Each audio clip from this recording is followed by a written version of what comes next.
Assalamualaikum warahmatullahi wabarakatuh. Sebelumnya perkenalkan, nama saya Siti Halipa dari Prodi Komunikasi Penyiaran Islam STAI Dr. KHIZ Mutakin Purwakarta.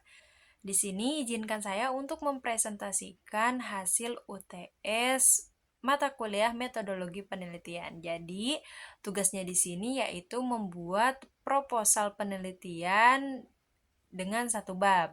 Di sini saya mengambil judul Pola Komunikasi Penyebaran Agama Islam Melalui Modernisasi pada Smartphone.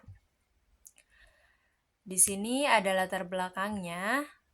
Kemajuan teknologi informasi dan komunikasi telah membawa perubahan signifikan dalam berbagai aspek kehidupan, termasuk dalam cara penyebaran agama. Salah satu modernisasi yang paling menonjol adalah penggunaan smartphone. Di era digital ini, smartphone telah menjadi alat komunikasi yang sangat penting dan hampir tidak terpisahkan dari kehidupan sehari-hari masyarakat. Dengan berbagai fitur canggih yang dimiliki, smartphone tidak hanya berfungsi sebagai alat komunikasi, tetapi juga sebagai media untuk mengakses informasi pendidikan, hiburan, dan bahkan sebagai sarana dakwah atau penyebaran agama. Dalam konteks penyebaran agama Islam, modernisasi melalui smartphone membuka peluang baru yang tidak terbatas oleh ruang dan waktu.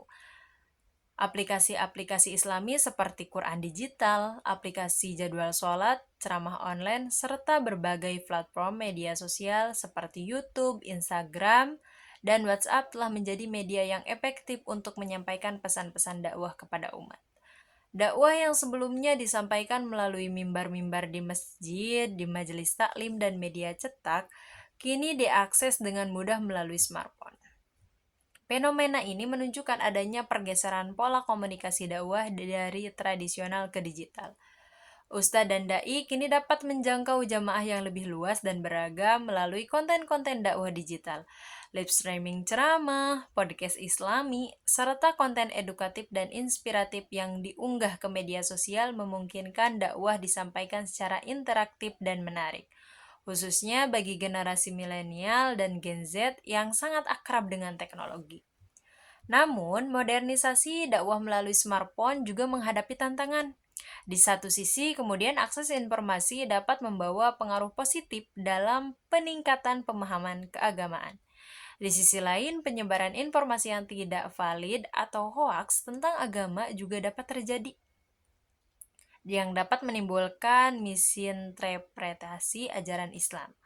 Oleh karena itu, penting melakukan kajian tentang pola komunikasi dakwah melalui smartphone untuk memahami sejauh mana efektivitas, tantangan, serta dampak dari modernisasi ini terhadap perkembangan agama Islam di masyarakat. Penelitian ini akan mengkaji bagaimana smartphone sebagai media modern berperan dalam menyebarkan dakwah Islam, strategi komunikasi yang digunakan, serta dampak positif dan negatif yang ditimbulkan. Dengan memahami pola komunikasi ini, diharapkan dapat memberikan kontribusi dan pengembangan strategi dakwah yang lebih efektif, tepat sasaran di era digital. Selanjutnya mengenai identifikasi masalah. Berdasarkan latar belakang yang telah disusun yang barusan dibaca, berikut ini adalah identifikasi masalah yang dirumuskan. Yang pertama, bagaimana efektivitas dakwah melalui smartphone? Yang kedua, apa saja sih komunikasi dakwah yang digunakan melalui smartphone? Dan yang ketiga, apa dampak positif penggunaan smartphone terhadap penyebaran dakwah Islam? Keempat, bagaimana pengaruh konten dakwah digital terhadap perilaku keagamaan pengguna smartphone? Dan yang terakhir, yang kelima, bagaimana tingkat kepercayaan masyarakat terhadap konten dakwah yang disampaikan melalui smartphone? Lalu selanjutnya mengenai batasan masalah. Di sini selain ada identifikasi, juga ada batasan masalahnya. Agar penelitian lebih terfokus dan tidak melalui dari pembahasan dimaksudkan. Maaf, maksudnya tidak terfokus dan tidak meluas dari pembahasan yang dimaksudkan. Maka proposal ini membataskan ruang lingkup kepada konteks geografis, rentang usia responden, platform digital, konten dakwah, metode penelitian, durasi penelitian, dan juga kredibilitas sumber dan aspek pengaruh. Selain ada batasan masalahnya, bahwa dapat dirumuskan juga Berikut adalah rumusan masalah berdasarkan latar belakang dan batasan masalah yang telah ditentukan. Yang pertama, bagaimana efektivitas penggunaan smartphone dalam penyebaran dakwah Islam di kalangan generasi milenial dan Gen Z di Indonesia? Yang kedua, apa saja strategi komunikasi dakwah yang digunakan melalui platform digital seperti YouTube, Instagram, WhatsApp, dan aplikasi Islam di Indonesia? Yang ketiga, apa dampak positif penggunaan smartphone terhadap pemahaman dan praktik keagamaan pengguna di Indonesia? Keempat, bagaimana pengaruh konten dakwah digital terhadap perilaku keagamaan generasi milenial dan Gen Z di Indonesia? Dan yang terakhir, yang kelima, sejauh mana tingkat kepercayaan masyarakat terhadap konten dakwah yang disampaikan melalui smartphone di Indonesia? Di sini tujuan penelitiannya, melalui penulisan proposal ini akan dapat mencapai tujuan-tujuan seperti berikut ini. Yang pertama, untuk milenial yang pertama, untuk menilai efektivitas penggunaan smartphone dalam penyebaran dakwah Islam di kalangan generasi milenial dan Gen Z di Indonesia.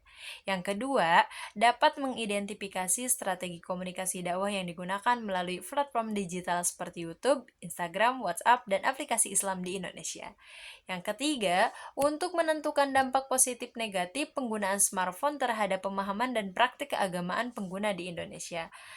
Keempat, dapat menganalisis pengaruh konten digital terhadap perilaku keagamaan generasi milenial dan Gen Z di Indonesia. Dan yang terakhir, untuk mengukur tingkat kepercayaan masyarakat terhadap konten dakwah yang disampaikan melalui smartphone di Indonesia. Nah, itu untuk tujuannya. Dan untuk manfaat penelitiannya, ini bahasan terakhir mengenai manfaat penelitian. Berikut adalah manfaat penelitian berdasarkan tujuan yang telah ditentukan. Yang pertama, bagi pendakwah dan lembaga dakwah, strategi dakwah efektif, optimalisasi teknologi dapat menambah wawasan tentang pengguna platform digital untuk meningkatkan jangkauan dan efektivitas dakwah. Yang kedua, untuk generasi milenial dan Gen Z, peningkatan pemahaman, akses mudah ke informasi religius, memudahkan akses ke informasi keagamaan yang valid dan relevan. Yang ketiga, bagi peneliti dan akademisi, pengembangan ilmu pengetahuan dan dasar penelitian lanjutan, referensi untuk studi lebih lanjut mengenai dampak teknologi digital dan keagamaan. Dan manfaat keempat, bagi pemerintah dan pembuat kebijakan, kebijakan yang lebih baik, pengawasan dan regulasi panduan untuk mengawasi konten keagamaan digital. Dan manfaat yang terakhir yaitu bagi masyarakat umum.